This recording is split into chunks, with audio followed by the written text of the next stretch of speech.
No, I would say Saturday at 12, we want them all back. I'm speaking for myself. Israel can override it.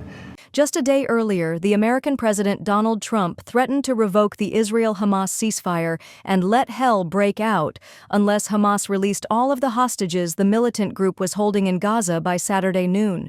Trump said he might talk to Israeli Prime Minister Benjamin Netanyahu and warned that Israel might attempt to overrule him on the matter.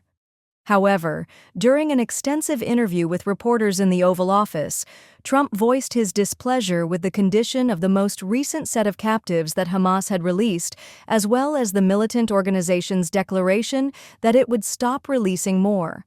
According to Trump, as far as I'm concerned, if all of the hostages aren't returned by Saturday at 12 o'clock, I think it's an appropriate time. I would say cancel it and all bets are off, and let hell break out. I'd say they ought to be returned by 12 o'clock on Saturday, and if they're not returned, all of them, not in drips and drabs, not 2 and 1 and 3 and 4 and 2. Additionally, Trump threatened to cut off aid to Egypt and Jordan if they refuse to accept Palestinian refugees being moved from Gaza. Mr. President, back on Gaza, you talked with Fox News about the billions of dollars we pay for Jordan and Egypt every year.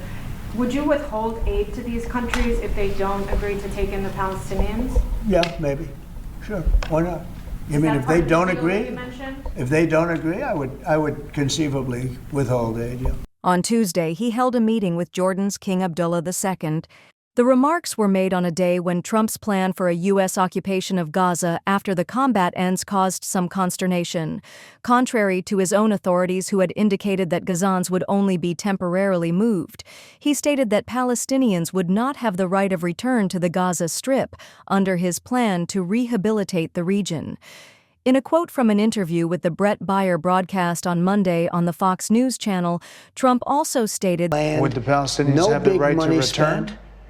No, they wouldn't, because they're going to have much better housing, much better. In other words, I'm talking about building a permanent place for them, because if they have to return now, it'll be years before you could have it's not habitable.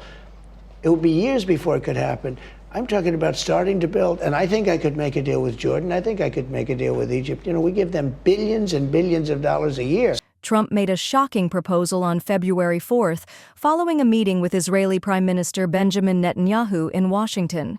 He suggested that the United States take control of the coastal enclave and resettle the 2.2 million Palestinians living in Gaza, transforming it into the Riviera of the Middle East. The U.S. will take over the Gaza Strip, and we will do a job with it, too. We'll own it and be responsible for dismantling all of the dangerous unexploded bombs and other weapons on the site. And I don't want to be cute, I don't want to be a wise guy, but the Riviera of the Middle East.